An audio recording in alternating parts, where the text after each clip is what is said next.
Hello student, this is Kapoor sir. Welcome on my YouTube channel. तो आज का हमारा टॉपिक है मेज़रमेंट में। अभी हम लोग मेज़रमेंट कर रहे हैं। तो हम लोगों ने मेज़रमेंट के लास्ट लेक्चर में different type of measurement system को पढ़ लिया था। इसके बाद आज हम लोग डिस्कस करेंगे मेज़रमेंट में लेंथ और मास के different small and large practical unit के बारे में, जिसमें हम सबसे पहले लेंथ के प्रैक्टिकल यूनिट की स्टडी कर रहे हैं, जिसमें लेंथ के स्मॉल यूनिट्स होंगे और लेंथ के लार्ज यूनिट होंगे। स्मॉल यूनिट के कॉन्सेप्ट में हम लोग देखते हैं सबसे पहले कि हमारे पास में माइक्रोन होता है। माइक्रोन मतलब क्या है कि it is the smallest unit of the length and represent by mu. तो 1 micron equal to 10 to the power -6 second and generally use for measurement of bacteria and viruses को मेजर करने के लिए हम माइक्रोन का यूज करते हैं। Okay, clear. ये 10 लाखवां पार्ट होता है ना, ठीक है। इसके बाद में एंगस्ट्रॉम है। एंगस्ट्रॉम मतलब 1 angstrom equal to 10 to the power -10 metre, ठीक है। और ये used for measurement of size and atom and nucleus and also represent the wavelength of light waves. मतलब हम एंगस्ट्रॉम से, ठीक है, इतनी चीज़ों को मेज़र करने के लिए जनरली यूज़ करते हैं। हम एक चीज़ और देख सकते हैं कि एंगस्ट्रॉम को हम इस तरह से अगर लिखना चाहें तो लिख सकते हैं, जैसे 1 angstrom equal to 10 to the power -10 metre, ठीक है। तो आप ऐसे भी बोल सकते हैं कि 1 angstrom equal to 10 to the power -6 into 10 to the power -4 metre. Okay, clear. तो यहाँ से आपको एक चीज़ कन्फर्म क्लियर हो जा रही है कि ये हमारे पास में क्या इन्वॉल्व है, 10 to the power -6, 10 to the power -6। तो now we can say that 1 angstrom is equal to 10 to the power -4 micron. मतलब 10 to the power -6 मीटर मिलकर के बन जाएगा माइक्रोन। तो हमारे पास में 1 angstrom equal to 10 to the power -4 micron. अक्सर करके ये पूछने के लिए आता है, तो ये आप आसानी से बता सकते हैं। Okay, clear. अब इसके बाद में हमारे पास में आप ये वाली सीरीज़ याद कर लो। ये बहुत ही आसान सी चीज़ है। मिली, माइक्रो, नैनो, पिको और फेमिटो। क्लियर। मतलब मिली का मतलब ये है कि 1 milli equal to 10 to the power -3 metre. अब अगर हमारे पास में कोई भी क्वांटिटी है वो मिलीमीटर में है, तो अगर हम उसको 10 to the power -3 से मल्टीपल कर देंगे तो वो मिलीमीटर में कन्वर्ट हो जाएगी। Okay, clear. मिली, माइक्रो मतलब 10 to the power -6 metre. Okay, nano मतलब 10 to the power -9 metre. Pico मतलब 10 to the power -12 मीटर। और फेमिटो मतलब 10 to the power -15 metre. Femto को फर्मी भी कहते हैं। ओके, ये याद रखिएगा। क्लियर। तो ये देखो 3 के गैप में है, तो इनको हम लोग एक सीक्वेंस में लर्न कर सकते हैं। इसी तरह से हम लोग यहाँ पर देखते हैं कि 1 इंचेज इक्वल टू 2.54 सेंटीमीटर होता है। 1 फीट 12 इंचेज, 1 गज 3 फीट के इक्वल होता है। 1 नॉटिकल माइल्स जो होता है 1852 किलोमीटर होता है। एंड 1 माइल्स जो नॉर्मली हम लोग बोलते हैं 1604, ओके, 604 मीटर के इक्वल होता है। अब मैं आपको एक चीज़ और बहुत एक बढ़िया सी चीज़ सिखाऊंगा। मैं आपको सिखा दे रहा हूँ एक छोटा सा, जो मैंने भी कभी बचपन में सीखा था, ठीक है। जब मैं बहुत छोटे प्राइमरी वाले जो क्लासेस होते हैं उनमें पढ़ रहा था। एक था ऐसे इस तरह से टेबल आप एक सेट करिए, जिसमें मैंने ये कॉन्सेप्ट को इस तरह से लर्न करने के लिए कि मिली, ओके, सेंटी मतलब centimetre, deci metre, okay, deca and hecto and kilometre. Okay, समझिएगा बढ़िया सा क्या कि मिलीमीटर। और इन सब में जितने भी ये सब हैं, इन सब में गैप जो है वो 10 का है। अब मैं आपको समझाऊंगा। इसमें भी 10 का गैप है, इसमें भी 10 का गैप है, ओके, इसमें भी 10 का गैप है, और यहाँ से लेकर के यहाँ तक का भी 10 का गैप है। हर एक में 10 के लिए, ओके, यहाँ से लेकर के यहाँ तक भी 10 का गैप है। आप समझ रहे हैं। अभी आप देखो, इधर जब बढ़ रहे हैं, इधर जब बढ़ेंगे तो आपके पास में जितने 10 को क्रॉस करके जहाँ पहुँचना होगा उतने ही नेगेटिव पावर का आप यूज करेंगे। इधर जब बढ़ेंगे मतलब छोटे से बड़े की तरफ, इधर क्या कि 10 to the power -power, okay, use करेंगे। जैसे कि अगर आपसे कह दिया जाए कि 1 मिलीमीटर इक्वल टू कितना डेसीमीटर होगा, तो कितने 10 पार कर रहे हैं, 1 2 के बाद में डेसी आ जा रहा है, तो 1 millimetre is equal to 10 to the power -2 decimetre. Okay, आप ऐसे समझ सकते हैं इस चीज को बहुत आसानी से। अभी आपसे कह दिया जाए कि 1 mm में कितना सेंटीमीटर होगा, ठीक है, 1 mm equal to how much centimetre, तो ऐसे पूछ दिया जाए तो कितना पार कर रहे हैं, 10, तो इधर जा रहे हैं, तो इधर जाने पे आपके पास में 10 टू द पावर -1 सेंटीमीटर, जिसको कि आप बोल सकते हैं कि 1/10 सेंटीमीटर, है ना। क्लियर, ये चीज़ों को आप समझिएगा अच्छे तरीके से। अभी आप इधर जा रहे हैं, इधर जाने पे 10 टू द पावर, जैसे अभी आपको लिखना है कि 1 मिलीमीटर, हाउ मेनी हेक्टोमीटर, ठीक है, how many hectometre in 1 millimetre, यहाँ से वहाँ तक पहुँचना है, तो हेक्टो तक कितना पार करते हैं, 1 2 3 4 5, तो यहाँ से लेकर के आप ऐसे लिखेंगे कि 1 mm is equal to 10 to the power -5, ठीक है, हेक्टोमीटर। क्लियर, आप ऐसे लिख सकते हैं, सभी के लिए लिख सकते हैं, बीच में से भी कहीं चले, डेसीमीटर से मीटर मतलब 1 डेसीमीटर इक्वल टू, ठीक है, हाउ मेनी मीटर, तो आप करेंगे कि 1 decimetre equal to 10 to the power -1 और 1/10 मीटर, कोई भी एक बोल सकते हैं, डेसीमीटर से डेकामीटर तक आते हैं, इस तरह से आप बढ़ते चले जाते हैं कहीं से भी। अभी इसका अपोजिट भी अगर हम देखें, तो इसका अपोजिट देखने के लिए क्या है कि आप अगर इधर की तरफ आ रहे हैं, इधर की तरफ चल रहे हैं, तो आप 10 टू द पावर पॉजिटिव जितना इधर आ रहे हैं, जैसे कि हमारे पास में, मैं आपको एक एग्जांपल देता हूं कि 1 किलोमीटर इक्वल टू कितने मिलीमीटर, है ना, तो आप यहां देखेंगे कितने चले, 1 2 3 4 5 6, तो 10 to the power 6 millimetre positive power. अगर हम बात करते हैं 1 kilometre equal to how many metre, तो आप बिल्कुल आसानी से इस चीज़ को बता सकते हैं कि 1 2 3 के बाद में हमें ये मीटर मिल गया ना, किलोमीटर से यहाँ तक 3 तक चलने के बाद में, तो आप बोल सकते हैं कि 1 kilometre equal to 10 to the power 3 metre और इक्वल टू 1000 मीटर, जो कि आप बहुत पहले से जानते हैं। तो बीच में कहीं से भी आ सकते हैं, जैसे हेक्टो से डेसी तक आते हैं, तो 1 hecto metre equal to decimetre तक अगर हमें चलना है 1 2 3, तो हमारे पास कितना आ जाएगा, 10 to the power 3 decimetre. Okay, तो आप इस तरह से इस चीज़ को बदल सकते हैं, बहुत आसान है।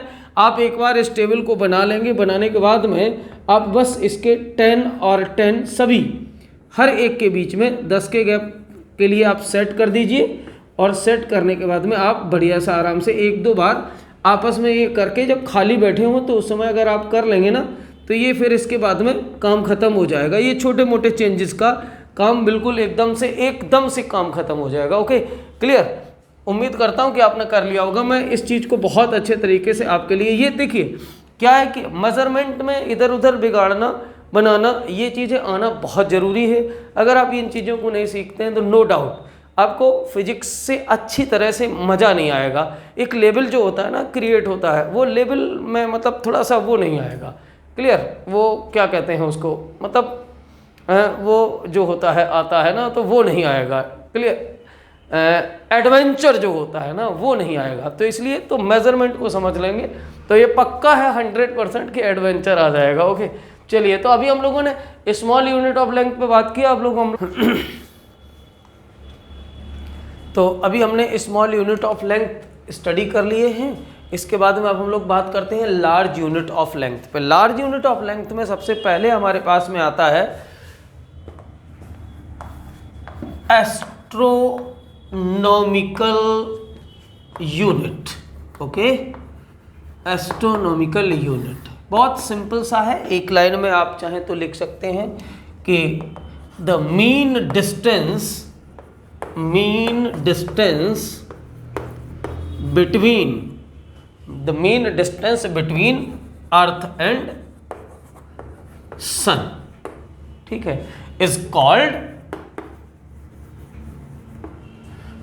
1 AU, मतलब astronomical unit, and 1 astronomical unit equal to 1.496 into 10 to the power 11 metre. Okay, clear, इसको भी आप लर्न करके रखेंगे अपने पास में ब्रेन में। अगला वाला हमारे पास में आता है second light year. Okay, light year समझिएगा आसानी से, ठीक है। लाइट ईयर को समझेंगे तो मतलब कि द डिस्टेंस समझ रहे हैं, the distance travelled by light in vacuum during 1 year, मतलब 1 साल में, ठीक है, वैक्यूम में लाइट जो डिस्टेंस ट्रेवल्ड कर लेती है उसको हम लोग बोलते हैं लाइट ईयर। ये सब जो है जितने भी एस्ट्रोनॉमिकल एनालिसिस हैं उन सब के लिए यूज की जाती हैं। और हम लोगों की एस्ट्रोनॉमिकल एनालिसिस मतलब कि खगोलीय गणना है ना, हिंदी मीडियम वाले लोग जानते होंगे। तो एस्ट्रोनॉमिकल स्टडी के लिए हम लोग इनको यूज करते हैं।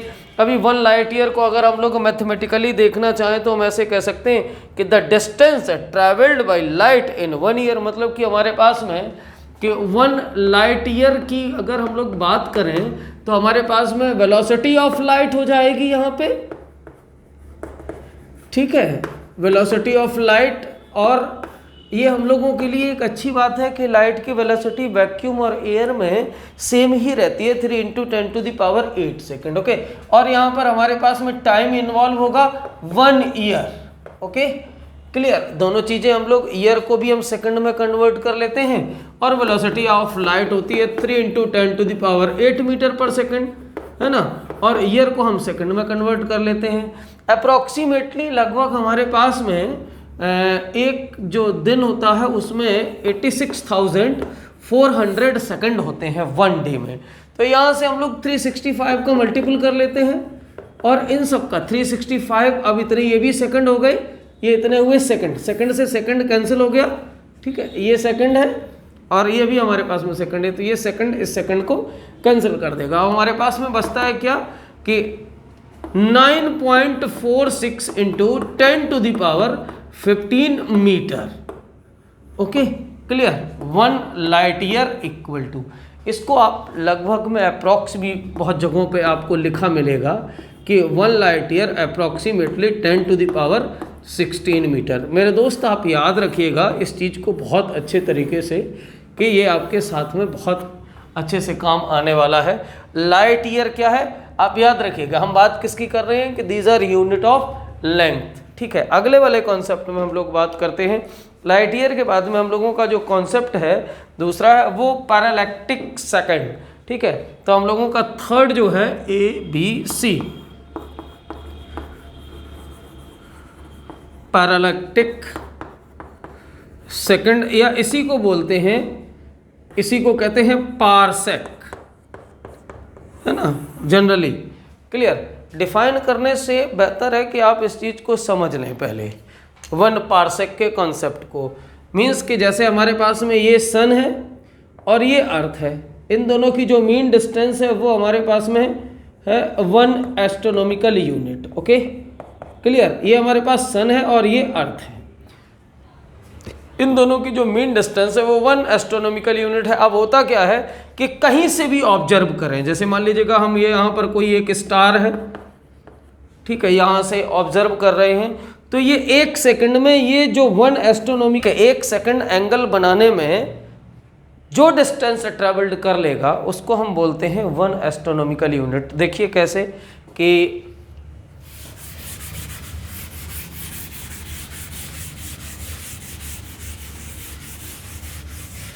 अभी हम देखते हैं जैसे हमारे पास में कोई भी दो चीज़ें हैं, ये इस तरह से हैं और ये हमारे पास में ऐसे मान लीजिएगा कि दिस इज अर्थ एंड सन, दोनों ही 1 AU पे डिस्टेंस पे एस्ट्रोनॉमिकल यूनिट पे, और ये हमारे पास में दोनों 1 सेकंड का एंगल बना रहे हैं, 1 सेकंड एंगल बना रहे हैं। तो ये हमारे पास में इस तरह से पाथ में चल रहे होंगे। तो अब आप समझ रहे हैं कि यहाँ पर हमारे पास में AU का जो पाथ होगा एक सर्कुलर पाथ टाइप का होगा, और हम जानते हैं कि ये जो एंगल होगा वो हमारे पास में कैसा एंगल होगा, किसी एक जगह जैसे ऐसे समझ लो कि हमारे पास में कि ये सन है, ये अर्थ है, ये पूरा इस तरह से मूवमेंट जो होगा इस तरह से मूवमेंट होगा कहीं किसी ऑब्जर्वेशन के लिए। तो ये हमारे पास सर्कुलर मूवमेंट है। तो हमारे पास में जानते हैं कि जो एंगल होता है सेंटर का, ठीक है, एंगल जो सेंटर का है ये थीटा। क्लियर। तो ये हमारे पास में ये जो होगा क्या होगा, आर्क अपॉन रेडियस। ओके, और यही जो रेडियस है यही पारसेक है। समझ रहे हैं? पारसेक मतलब कि हम अगर, ठीक है, 1 पारसेक की वैल्यू निकालते हैं तो हमारे पास में कि theta in radian is equal to arc upon radius होता है। Clear? Theta in radian is equal to arc upon radius. तो थीटा आपके पास में रेडियन में, थीटा एक्चुअल में किस में है? सेकंड में। ठीक है, क्लियर? आर्क हमारे पास क्या है? 1 AU और रेडियस क्या है? 1 पारसेक। अब आप समझिएगा कि 1 पारसेक ये हमारे पास में सेकंड में है। 1 पारसेक याद रखेंगे, 1 parsec is equal to 1 astronomical unit, जो कि हमारे पास में 1.496 इंटू 10 टू द पावर 11 थी, डिवाइडेड बाई 1 सेकंड। 1 सेकंड को हम लोग, देखो ये चीज़ करना बहुत आवश्यक है और जो सभी को आनी चाहिए। क्लियर? एक ही बार में आना चाहिए। ट्रिग्नोमेट्री में एक जगह बताया जाता है कहीं कि हमारे पास में 1 hour is equal to 1 degree होता है। 1 hour is equal to 1 degree होता है। क्लियर? और हमारे पास में 180 degree is equal to pi radian होता है। क्लियर? तो अब आप जान चुके हैं ना कि 1 डिग्री इज इक्वल टू आपके पास में पाई अपॉन 180 रेडियन होगा। रेडियन का साइन ऊपर छोटा सा सी बना देते हैं। तो यहाँ पर हम लोग क्या करें, सेकंड को आवर में कन्वर्ट कर लेते हैं। तो डिवाइडेड बाई 60 इंटू 60, ये हमारे पास में सेकंड कन्वर्ट हो गया आवर, और आवर का मतलब हो गया डिग्री। इतने डिग्री को अगर हम पाई अपॉन 180 से मल्टीपल कर देते तो ये रेडियन में हो गया। तो इसको जब हम लोग कैलकुलेट करते हैं तो 1 पारसेक जो है वो इस तरह से वैल्यू आती है।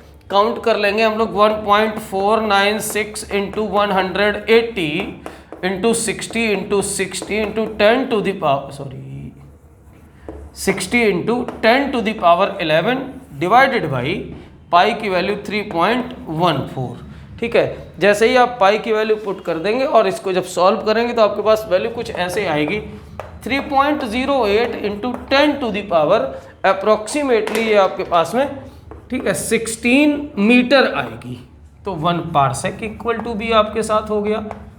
क्लियर? याद रखिएगा इसको। थोड़ा सा इंटर कन्वर्जन होता है जिसमें आपको समझने के लिए कोई भी ज़्यादा चीज़ों को दिमाग में नहीं डालना है। बस क्या है, थोड़ा मज़े मज़े से पढ़ते चलिए। बट एक चीज़ का ध्यान रखिए, पढ़ाई लिखाई जो काम है ना वो थोड़ा सा क्रिटिकल टाइप का काम होता है जिसमें कंसंट्रेशन बहुत ज़रूरी है ना। भले ही आप 2 मिनट वीडियो लेक्चर देखें या कहीं से भी पढ़ें, आप 1 मिनट भी देख पा रहे हैं या कुछ भी कर रहे हैं तो फिर आपका माइंड इधर उधर भागना नहीं चाहिए। बट लेकिन करा क्या जाए, आजकल तो लोग इतने ज़्यादा डिस्ट्रैक्ट रह रहे हैं आप लोग कि कभी भी मन एक जगह रुक ही नहीं पाता है। इतनी सामग्री इकट्ठी हो चुकी है ना। क्लियर? आपके पास में जो 7 इंच स्क्रीन है तो वो आपको रोक कहाँ रही है। वो तो बोला जाता है ना, कुछ करने के लिए कर कुछ बैठते हैं। ओके, चलिए। तो इसमें एक छोटी सी चीज़ है कि जैसे अभी हम लोगों को पारसेक और लाइट ईयर कन्वर्जन, अब एक और चीज पर बात कर लेते हैं कि relation between parsec and light year. Okay, तो देख लेते हैं हम लोग कि यहां पर हमारे पास में क्या है, 1 पारसेक है और यहां पर आप डाल दीजिएगा 1 लाइट ईयर। पारसेक की value 3.08 into 10 to the power 16 और लाइट ईयर की वैल्यू आपके पास में 9.46 इंटू 10 टू द पावर 15। तो इसको कट पिट करिएगा तो 9 3 से ऐसे समथिंग कुछ हो रहा है। तो ऐसे मेरे हिसाब से ये डेसिमल से डेसिमल उड़ जाएगा, ऊपर हमारे पास रह जाएगा 308, यहाँ से ऊपर जाएगा इंटू 10 टू द पावर बचेगा 1 मतलब 10 और डिवाइडेड बाई 946। तो मीन्स आप कह सकते हैं कि ये 3080 मतलब कि 3080 डिवाइडेड बाई 946 और इसकी वैल्यू आती है, हम लोग कट पिट करने के बाद में देखेंगे कि 1 पारसेक इज इक्वल टू, ये वैल्यू आएगी अप्रोक्सीमेटली 3.28 तक। तो 3.28 लाइट ईयर। ओके, ये हमारे पास में। अगर हमारे पास 1 लाइट ईयर इक्वल टू निकालना है तो इधर से डिवाइड हो जाएगा करके 1.328 और 3.28 से।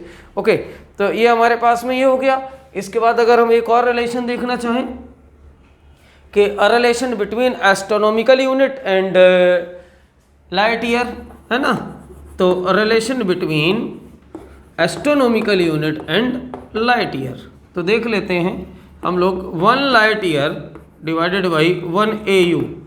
तो 1 लाइट ईयर इक्वल टू आपको पहले से मालूम है कि 9.46 इंटू 10⁻15। AU का मतलब है 1.496 इंटू 10⁻11। और इस चीज़ को अगर आप सॉल्व करोगे तो ये हमारे पास में आ जाएगा 6.3 इंटू 10⁻4। 6.3 इंटू 10⁻4। यहाँ से हमारे पास में बोल सकते हैं कि 1 light year equal to 6.3 into 10⁻4 astronomical unit. Okay, ये आपके 2 इम्पॉर्टेंट क्वेश्चन रहे। किसी भी क्वांटिटी का इंटर कन्वर्जन करना हो तो चाहे जिसमें कन्वर्जन करना हो, चाहे पारसेक को एस्ट्रोनॉमिकल में, चाहे एस्ट्रोनॉमिकल को लाइट ईयर में, सबसे पहले इनका रेशियो फाइंड आउट कर लो। चाहे जैसा रख करके, ज़रूरी नहीं है कि अगर हम पारसेक और लाइट ईयर में रिलेशन निकाल रहे हैं तो 1 पारसेक अपॉन 1 लाइट ईयर करें, नहीं, चाहे जैसा 1 लाइट ईयर अपॉन 1 पारसेक कर लो। बस आप डिवीज़न, मल्टीप्लिकेशन, पावर का जो काम करना कैलकुलेशन वो सही रखिएगा, आपका सब कुछ सही होगा, कुछ भी गलत नहीं होगा। This is my promise. और इसी चीज़ को हमेशा अप्लाई करिए, कोई दुनियादारी के चक्कर में मत पड़िएगा। कम चीज़ें जानिए, यूज ज़्यादा करिए, इससे मेंटल लेवल डेवलप होता है। बहुत सारी चीज़ें जान करके और घंटे भर का यूज ना करो तो कुछ भी फ़ायदा नहीं है पढ़ने लिखने से। ओके, तो पढ़ने लिखने का मतलब है कि कम जानो, यूज में ज़्यादा ले आओ, तो ब्रेन डेवलप होगा, अदरवाइज कुछ नहीं होगा। ओके, चलिए बढ़िया सा आराम से सीखिए, हंसी हंसाइए।